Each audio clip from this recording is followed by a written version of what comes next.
There's a reason the president calls out fake news for what it is. These pilots, these refuelers, these fighters, these air defenders, the skill and the courage it took to go into enemy territory flying 36 hours on behalf of the American people and the world to take out a nuclear program is beyond what anyone in this audience can fathom. And then the instinct of CNN, the instinct of the New York Times is to try to find a way to spin it for their own political reasons to try to hurt President Trump or our country. They don't care what the troops think. They don't care what the world thinks. They want to spin it to try to make him look bad based on a leak. Of course, we've all seen plenty of leakers. And what do leakers do? They have agendas. And what do? Do they share the whole information or just the part that they want to introduce? And when they introduce that preliminary report that's deemed to be a low assessment, you know what a low assessment means? Low confidence in the data in that report. And why is there low confidence? Because all of the evidence of what was just bombed by 12 30,000-pound bombs is buried under a mountain, devastated and obliterated. So if you want to make an assessment of what happened at Fordo, you better get a big shovel and go really deep, because Iran's nuclear program is obliterated. And somebody somewhere is trying to leak something to say, oh, with low confidence, we think maybe it's moderate. Those that dropped the bombs precisely in the right place know exactly what happened when that exploded. And you know who else knows? Iran. That's why they came to the table right away, because their nuclear capabilities have been set back beyond what they thought were possible because of the courage of a commander-in-chief who led our troops, despite what the fake news wants to say. Well, thank you very much. This has been an honor. It was a fairly long trip, but worth it. Tremendous things have been accomplished, as you probably noticed. Listened to a lot of wonderful speeches from the heads of a lot of wonderful countries. But I want to thank you for joining us at the conclusion of a highly productive NATO summit in the Netherlands. I want to thank them for the royal treatment they've given us. Couldn't have been nicer. And it's a beautiful country, really a beautiful country. Coming in, I saw the most beautiful trees. In fact, I want to bring some back with me. I want to also thank, I had breakfast this morning with the King and Queen, and they're incredible people. I said, you're central casting, beautiful people, great people, big, beautiful heart. And I enjoyed that. And also NATO Secretary General Mark Rutte, who's been terrific. He's been a friend of mine, used to be right here running this wonderful country. Now he's the NATO Secretary General. He's doing a fantastic job. And the Prime Minister, we appreciate everything you've done. And as you know, last weekend, the United States successfully carried out a massive precision strike on Iran's nuclear enrichment facilities, and it was very, very successful. It was called obliteration. No other military on earth could have done it, and now this incredible exercise of American strength has paved the way for peace with a historic ceasefire agreement late Monday, and we call it the 12-day war. Spoke to a few people. I guess that just sounded like the right name. It was a 12-day war. And we think it's over. I don't think they're going to be going back at each other. I don't think so. Not only have we dealt decisively with the critical threat of Iran's nuclear program, which was what I wanted. I said, Iran cannot have a nuclear weapon. I've said that for 15 years, long before I decided to do the political thing.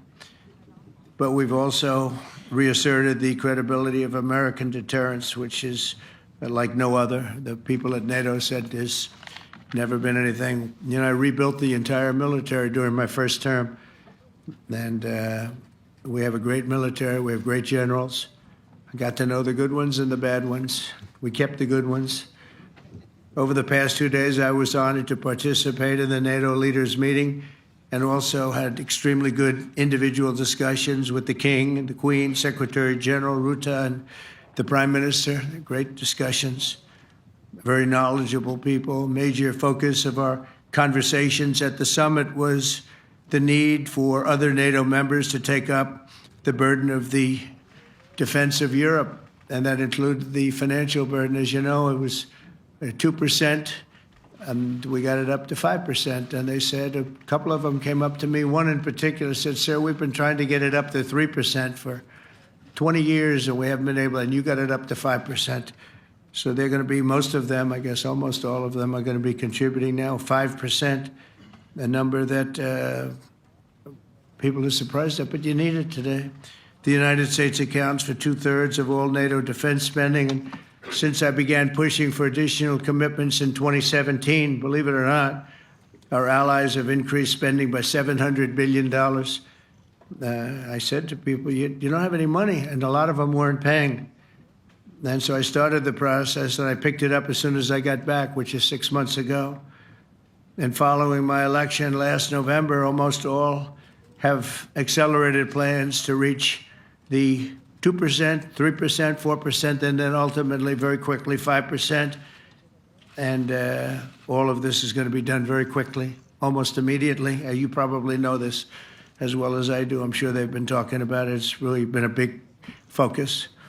In a very historic milestone this week, the NATO allies committed to dramatically increase their defense spending to that 5% of GDP, something that no one really thought possible. And they said, "You did it, sir, you did it." Well, I don't know if I did it, but I think I did. This will be known as the Hague Defense Commitment, which is pretty good, pretty appropriate. When the allies reach this number, it will add more than $1 trillion a year. Think of that, $1 trillion per year to our common defense. And this is a monument really to victory, but it's a monumental win for the United States, because we were carrying much more than our fair share. It was quite unfair, actually. But this is a big win for Europe and for actually Western civilization. For years, past administrations failed to get most allies to contribute even the 2%. I remember when I came here, we had 4 countries that were up to 2%. And I remember Poland was there. A couple of them were there. But most of them were. We had 28 at the time. As you know, it's increased a little bit.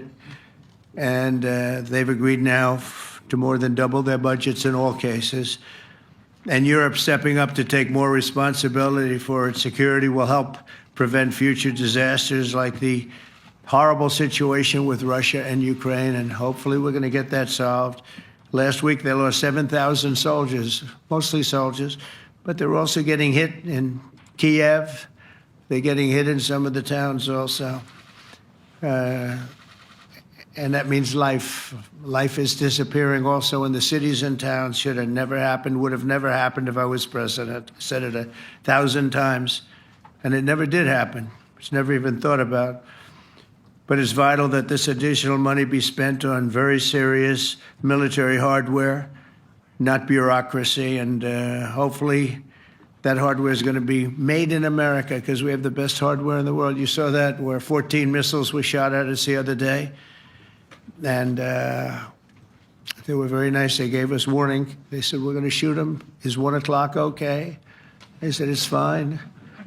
And everybody was emptied off the base, so they couldn't get hurt except for the gunners. They call them the gunners. And out of 14 high-end missiles that were shot at the base in Qatar, all 14, as you know, were shot down by our equipment. Amazing stuff. Amazing that they can do. It's like shooting a bullet with a bullet. It's the same thing if you think about it. 14 out of 14, and they weren't even that surprised. I said, "Do you do that well often?" They say, "We pretty much do, sir." The Ukraine crisis has also highlighted the urgency of rebuilding our defense industrial base, both in the United States and among the allied nations. We cannot afford to be dependent on foreign adversaries for critical minerals. And as you know, we made a deal with Ukraine to take a vast amount of the land they have for minerals. We need it. And once again, I want to thank all of the people in the Netherlands, incredible people. It's a great place. And all of the NATO allies for the tremendous summit that we just had. A letter just came in, and a statement came in from the Atomic Energy Commission of Israel. And I just wanted, this is an official letter, and they're very serious people, as you know. The devastating U.S. strike on Fordo destroyed the site's critical infrastructure and rendered the enrichment facility totally inoperable. It was devastated. We assess that the American strikes on Iran's nuclear facilities has set back Iran's ability to develop nuclear weapons for many years to come. This achievement can continue indefinitely if Iran does not get access to nuclear material, which it won't. It's so sad that that whole thing had to go. But I just want to thank our pilots. You know, they were maligned and treated very bad, demeaned by fake news CNN, which is back there, believe it or not, wasting time, nobody's watching them, so they're just wasting a lot of time, wasting my time. And the New York Times, they put out a story that, well, maybe they were hit, but it wasn't bad. Well, it was so bad that they ended the war. It ended the war. Somebody said in a certain way, you know, that it was so devastating, actually. If you look at Hiroshima, if you look at Nagasaki, you know, that ended a war too. This ended a war in a different way, but it was so devastating. Also, they have, out of Dubai, just came that Iran's foreign ministry spokesman, this is Iran's foreign ministry, says its nuclear installations were very badly damaged by the American strike. So what bothered me about these reports with fake reports put out by the New York Times, failing, I call it the failing New York Times because it's doing terribly. Without me, it would be doing no business at all. But, and by fake news, CNN and MSDNC, all of these terrible people, you know, they have no credibility. You know, when I started, they were at 94% credibility, the media. Now it's at 16%.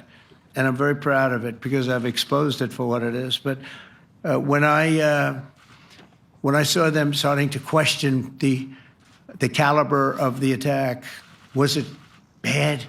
Well, it was really bad. It was devastating. They were obliterated. In fact, you can't get into the tunnels. They just put that over. That just came out. They can't. There's nothing. There's no way you can even get down. The whole thing is collapsed in a disaster. And I think all of the nuclear stuff is down there because it's very hard to remove. And we did it very quickly. When they heard we were coming, it was, you know, you can't move it. Very hard, very dangerous, actually, to move to. And they also knew we were coming, so I don't think too many people want to be down there knowing we're coming. With the bunker busters, as we call them, we're the only ones that have them. We have the best equipment, best nuclear equipment, and we have the best equipment in the world. And by the way, we can't forget our submarine, which was out there, submarines actually, but submarine was out there. We shot 30 rockets into an area, every single one of them. I think it was almost 400 miles away, I think, Pete, right? 400? And long. It was in the ocean, long ways away. And we shot a total of 30. Every single one of them hit within 9 inches from where it was supposed to be. It took out a lot because we didn't do just Fordo. We did 2 others in addition, which hadn't been completely destroyed. So we hit them with a submarine from hundreds of miles away. Amazing, just amazing equipment. Greatest submarines in the world. Nobody's even close. They're 20 years behind us when it comes to submarine technology. So that's one, and the other was from the Atomic Energy Commission. And they have about 3 or 4 of them now coming in from atomic energy commissions from various places. But the one that we have that just came out, we released it a little while ago, was from the Israeli Atomic Energy Commission. But numerous of them are getting to see the site, and the site has been demolished. And again, we had these brave patriots, these incredible flyers, these people that can fly a plane better than anybody can fly a plane, going into very hostile territory, flying into the territory that has got more missiles and things pointed at it, but it was very stealth. They didn't get to see it. It was dark. That's the amazing thing about the shots. They hit the shots perfectly, and yet it was dead dark. There was no moon. There was no light. It was virtually moonless. It was very dark, and the shots were hit perfectly. But when they get demeaned, and they were very upset about it because they knew how strong it would be. Back in Missouri, the pilots flew about 36 hours, 2 ways, far distance, and in those incredible B-2s. And we then had the F-22s, and we had the F-35s, and we had other planes, and we had, I think, a total of 52 tankers. That means the big tankers, because the refueling was a lot for all of the different planes that we sent. Incredible operation, and I have to say, General Raisin Cain was incredible. That's why he beat ISIS, and we beat ISIS in a matter of weeks. I was told it would take 4 to 5 years. We did it in a few weeks, and he was great. That's why he's the head of the Joint Chiefs of Staff right now, because I had a very good experience with him. He knocked out ISIS in a period of literally a few weeks. Amazing. And it was supposed to take a few years, 5 years to be exact. So we had a great victory there, and we then came here, and I think we had a great victory here. But this is an ongoing project. This is the safety of Europe, the safety of the world.